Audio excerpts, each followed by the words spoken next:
How to turn on your Android phone into a TV remote. So let's start. So first you have to install a Google TV on your cell phone. So go ahead and the Play Store app.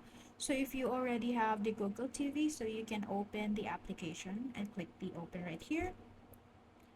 And then what you can do is also make sure that your TV and your phone are connected to each other. So by doing that, you can click on the app, you can visit the app, and in the home section, so you can kind of see this connect TV button. So it says that on the pop-up, so make sure that your TV and your cell phone are both connected to Wi-Fi, so for you to connect it.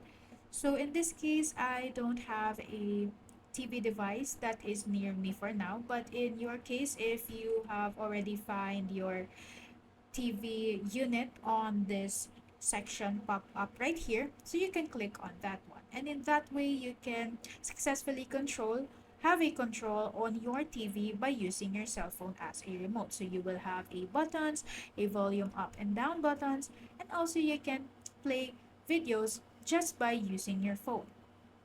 So that way you can successfully connect and make your cell phone a TV by connecting them both. So if you have any questions, leave us a comment down below and we'll see you again on the next one.